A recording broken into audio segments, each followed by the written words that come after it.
McLean and Schwartz. I think Schwartz probably should have stuck the tackle rather than trying to belt him. McLean gets it back inside the 50 with a beautiful low ball, and he hits Neitz.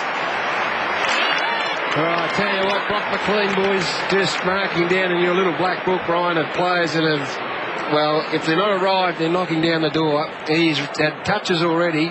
Beautiful user. David Neitz. Let's see if he can get started well. Kick on the way, looks good. It's there.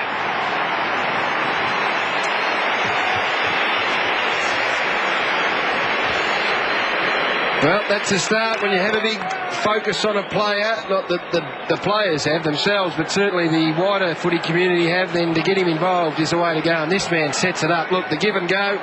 Good hands from Jeff White. And look at the use there of McLean. He's just such a poised and balanced footballer, got a great head on his shoulders.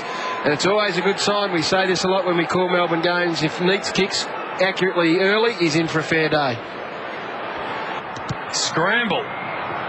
And the high one forward from Robertson, and Neitz has gone back and taken a very, very good pack mark. Oh dear, that's a nice sign. That's a good sign for Melbourne fans right there.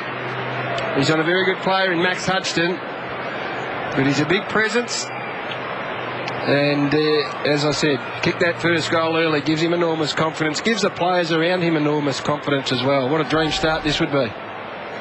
Big celebration day for David Neitz. He's going to kick two in a couple of minutes. He has.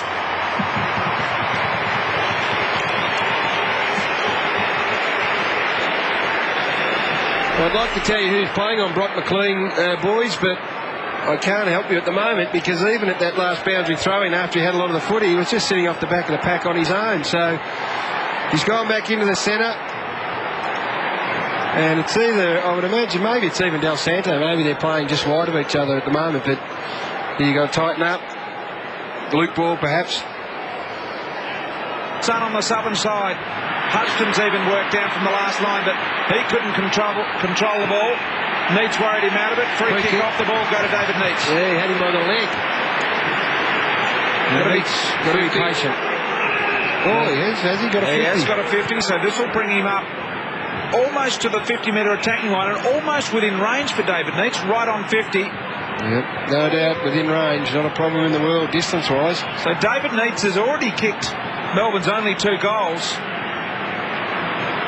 And there's a look at why. Gee whiz, I'm not sure there was much bit there. Of a hold, it was not much on it at all. Now David Neitz, let's have a look at him. From 55 metres out, not a lot of angle to worry about, nice conditions, got good purchase on the ball, gave it a nice thumping, it's there! Neitz has kicked 3 in a row for the Demons, what a start!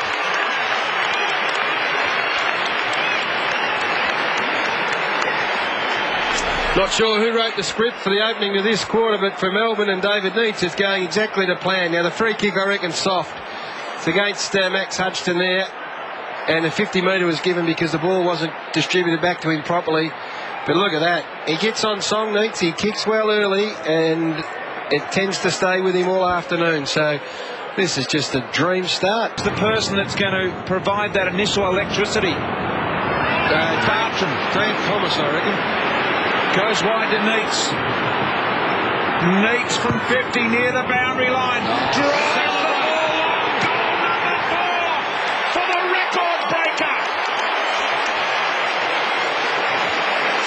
Oh dear me, sometimes these big games come around and it doesn't turn out to be your day, but David Neitz has been nothing short of sensational so far, and just to bang that one through in front of the members, no better feeling. That sums St Kilda's day up there, I reckon, Gaz. It's a 50-50 rock, and Bartram just wanted it more. What about this from the big man? Outside 50 in front of the adoring masses that have come along to see this game. Beautiful to watch. There's Robbie Flower, the incumbent. Was he the incumbent? The old games record holder anyway. And the Neitz family just celebrating the big fella's 4th for the afternoon. Jamar at the back tries to hook it in the Bate direction. Just hands let him down right at the end. He'll get it back though, Bate. Belts on through, gets the handball towards Neitz. He goes up the ground. Kicks his head. Stop it. Oh boy.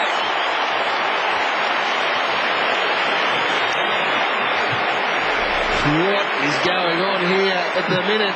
Big Nita just raises the eyebrows and says, I think it might be my day somehow. Oh, yeah.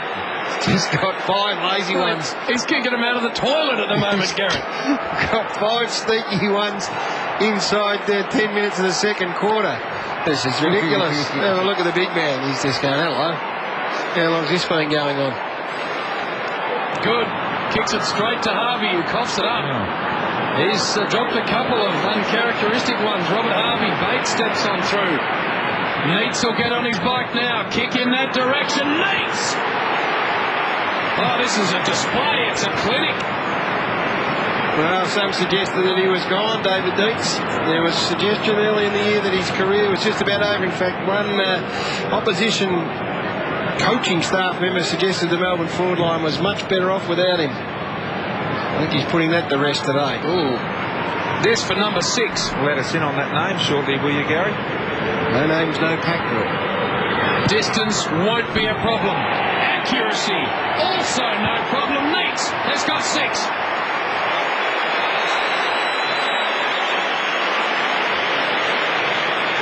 Well, the contrast in the 2 forward lines is the thing that is most staggering. You've got David Neitz at one end. When the ball goes forward, he has got the proverbial acre to work in. Ball comes up the other end. You've got Nick Revold, who only 2 weeks ago kicked 9, who's running into the back of the likes of Milne and McGough and Gehrig. I mean, it's unbelievable. This bloke is he's a champion. Pretty well documented. They struggle to work a way through this big flood. Look at these players racked up to get the footy now. Johnston's one of them. Long ball for Neitz, and why not? Look at the hands of Neitz. Well, because at the other end of the ground, when there's that much of a flood, you'd reckon they'd peel at least one back in front of David Neitz, but they all got stuck in the middle, halfway between nothing, these St Kilda players, and it went past them, and Melbourne had 2 players inside 50. This man has 6 already. And a couple of them have been from outside the arc, so he's in good touch by foot. And have a look at this. He is absolutely on fire.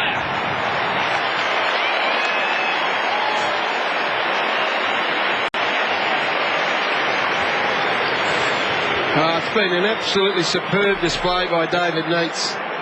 But again, I'm very critical. They had 3 or 4 St Kilda players across the centre of the ground when Melbourne had all but 2 players forward to the centre.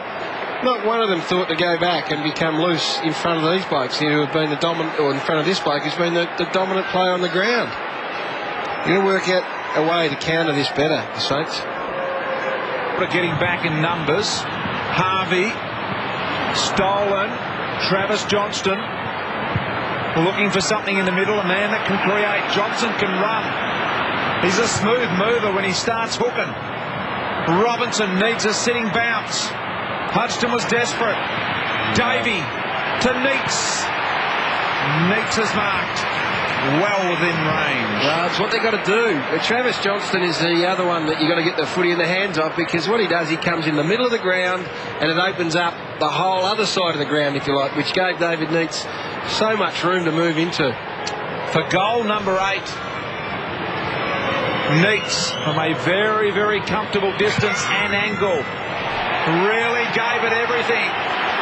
Left nothing behind. He has 8. Well, don't worry about this. Single-handedly, David Neitz. Single-handedly has he, well, first of all, opened up the lead, and now he's preserving it on his own. 8 goals, all the rest are singles. It's just has been a stunning performance from the big man on this, well, the most historic of days in the Melbourne Footy Club's history for a long time.